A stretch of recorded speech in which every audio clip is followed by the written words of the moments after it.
these are not coup d'etats. These are revolutions.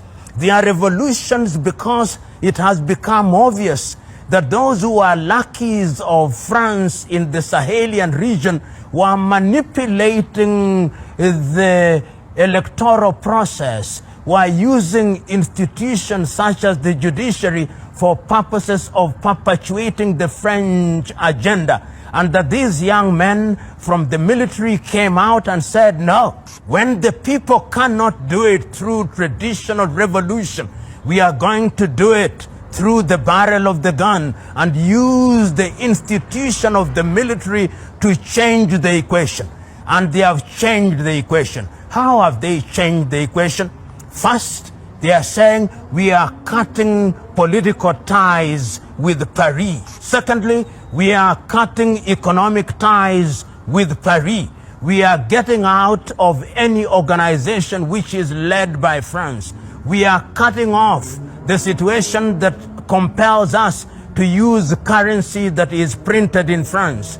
We are ensuring that our resources are going to be refined, and they are entering into arrangements with a number of countries, including Russia and China, to begin to build institutions and installations that are going to refine their uranium, refine their gold, so that there is value addition. What is happening in the Sahelian region is, in my submission and in the view of many independent commentators, the beginning of the total liberation not only of those countries but the former French colonies. And it is not lost on me that the leaders of those countries are sending a very clear message.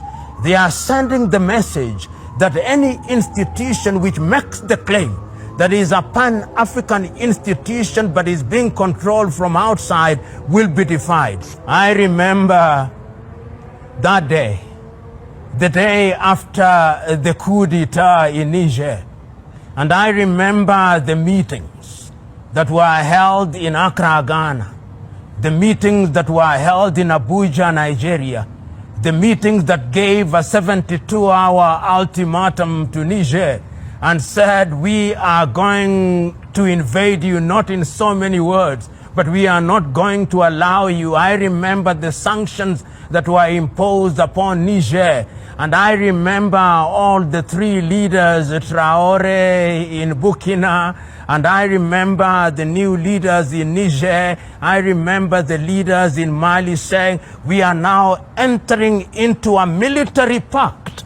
You attack Niger, you have attacked Mali, you attack Burkina, you have attacked Mali, and you have attacked Niger, and of course, even Doumbouya in Guinea-Conakry said, we will join you. That is a new face.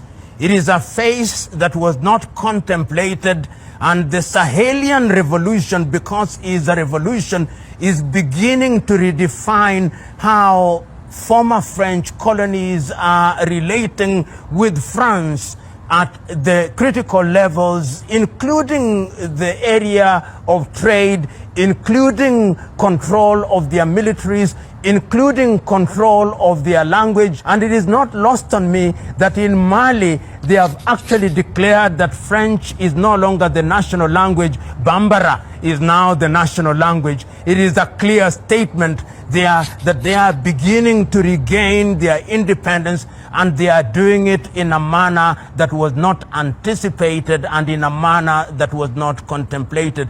It begs the question, will the men in uniform continue to be in power until kingdom come? No.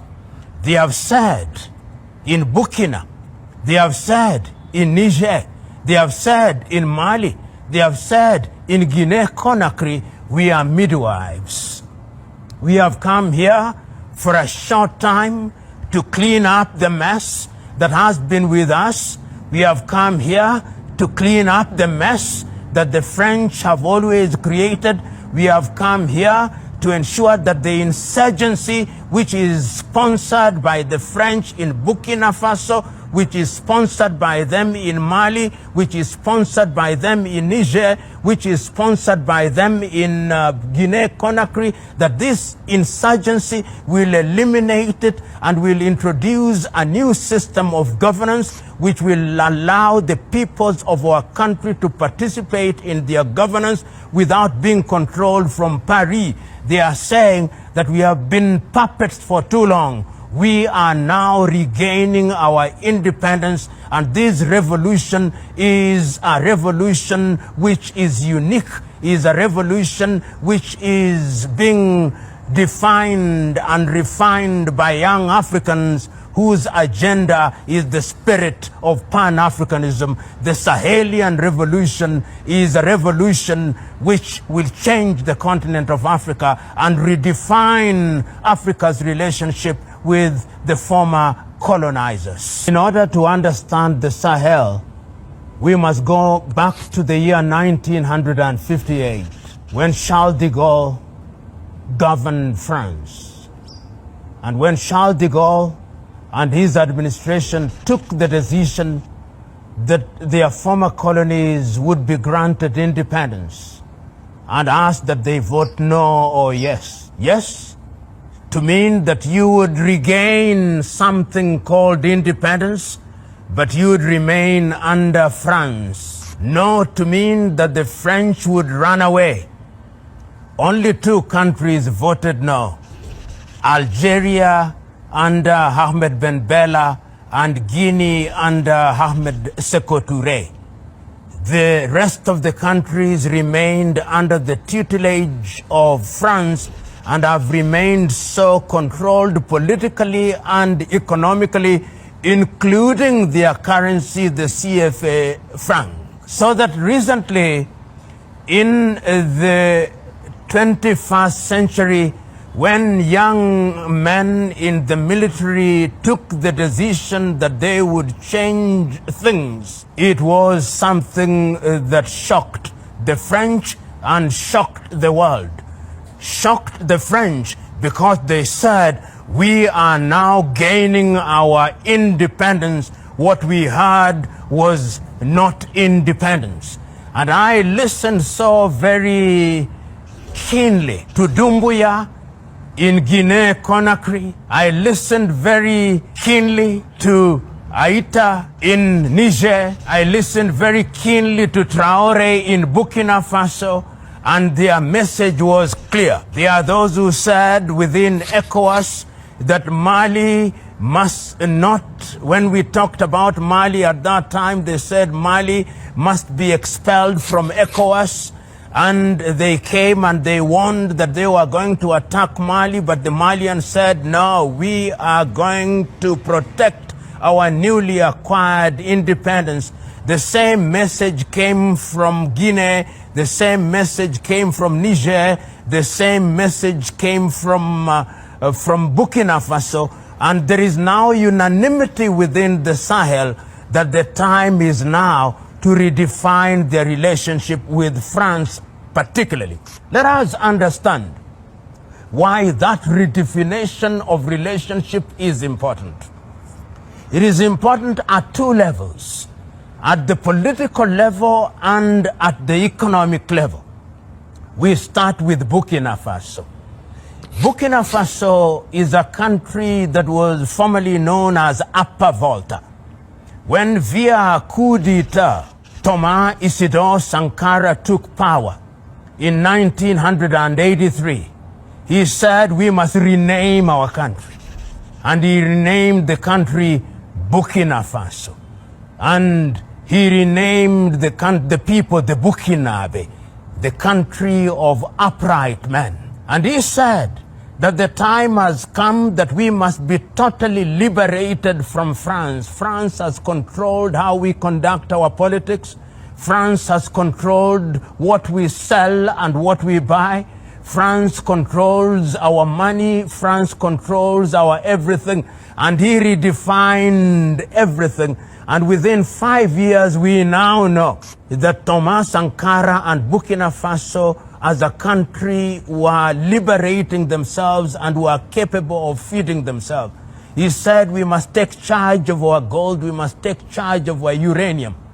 But Within 5 years, in 1987, they had induced Blaise Compaoré to assassinate him. And this is always important to remember.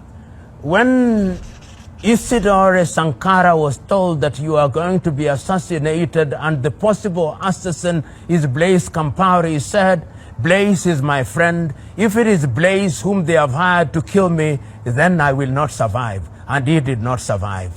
France controlled the Sahel because of our resources. Then, of course, Niger. Niger is a country that is known for her uranium. Niger is a country that is known for our resources, and we know for a fact that even some of the nuclear tests that have been undertaken by the French have been undertaken in the deserts of the Sahel region.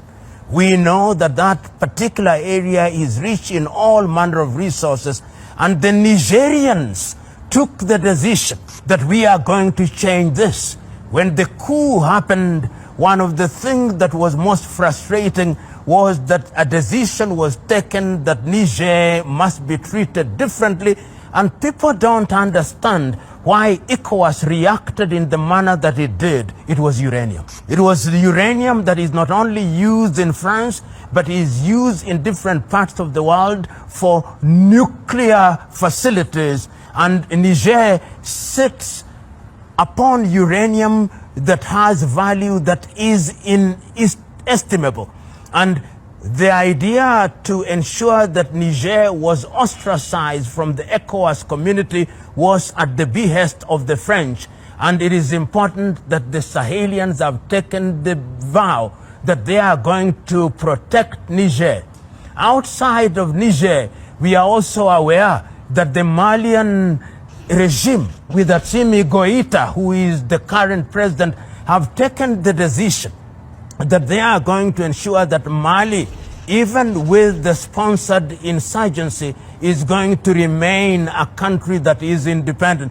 And it is not lost on me that Mali is the home of one of the most important freedom fighters in Africa, Modibo Keïta. So the spirit of Modibo Keïta is now resurgent in Assimi Goïta, and we can see that that particular country is also moving in the direction of ensuring that they are liberated from French domination. And once again, we know that Mali is a country that has a long history with Sundiata Keita, with Mansa Musa, and the Niger River flows there and supplies oil. And in the areas such as Timbuktu in northern Mali, we know that there are major resources. The same with Guinea-Conakry, which may not be described as being specifically in the Sahel, but is one of the countries that is supporting the activities that are going on in the Sahel to the extent that they are redefining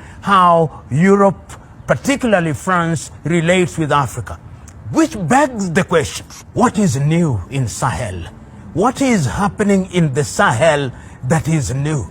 Is it a revival of Pan-African spirit? Is it something that is going to change the complexion of that region and by extension change the complexion of the world? Commentators are now saying that while many are quick to characterize the changes in the Sahel as coup d'etats and therefore against the African Union declaration that Africa will not entertain non-unconstitutional changes of power, Pan-Africanists and those who know how France is operating and has operated say these are not coup d'etats, these are revolutions. These are not coup